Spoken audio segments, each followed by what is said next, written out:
C'est l'après-midi du lundi 26 septembre que le rapporteur du Conseil supérieur de l'audiovisuel a signé le communiqué rappelant les médias congolais au respect du délai de la campagne électorale fixée par la CENI.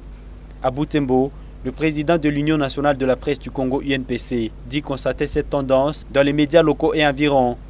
Bien qu'étant non habilité à frapper les médias, l'UNPC Butembo dit s'activer pour que les journalistes ne trompent pas dans cette infraction. Cette corporation, qui met aussi en garde ces journalistes contre toute diffusion de messages propagandistes des candidats députés avant la date de la CENI, dit avoir instruit sa commission de discipline pour frapper tout journaliste qui s'adonnerait à cette pratique. Le CESAC qui rappelle aux professionnels des médias et aux médias eux-mêmes que la Commission électorale nationale indépendante a prévu une période pour la campagne électorale, une période pour une autre étape du processus électoral.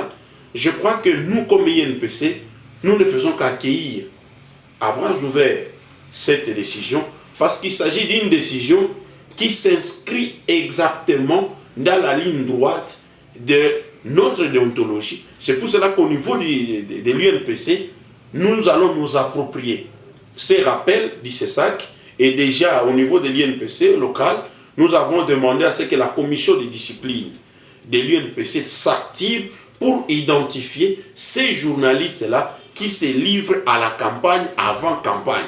Demander à ce que cette commission identifie ces journalistes-là et les auditionne lorsque ceux-ci seront déjà identifiés et qu'ils soient sanctionnés. Ici, il faut préciser que l'INPC ne peut sanctionner que le journaliste qui viole la loi, le journaliste qui viole le code d'éthique et de déontologie. Cet enseignant en communication a aussi rappelé aux professionnels de médias quelques principes de base de leur travail pour éviter de tomber dans les pièges des annonceurs. Il s'agit entre autres de la différence entre l'information et la communication.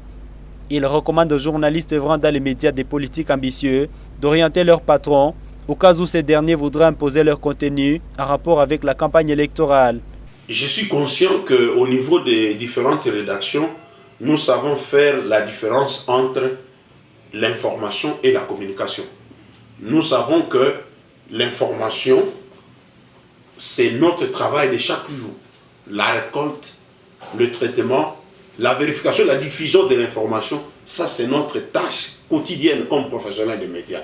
Mais pour ce qui concerne particulièrement les processus électoraux, lorsque un candidat vous apporte un message qui va dans le sens d'une campagne électorale, il faut absolument le lui dire. Lui dire que vous ne pouvez pas diffuser un message qui va dans le sens d'appeler les gens à voter pour lui. Ce sont les responsables des médias qui ont une grande responsabilité pour faire comprendre aux promoteurs de ces médias que ces médias ne sont pas à transformer en parti politique. Parce qu'il n'existe pas une ligne éditoriale contre laquelle, une ligne éditoriale qui va pousser les journalistes à violer la loi. La campagne électorale pour les candidats présidents de la République, députés nationaux et députés provinciaux est prévue du 19 novembre au 18 décembre 2023.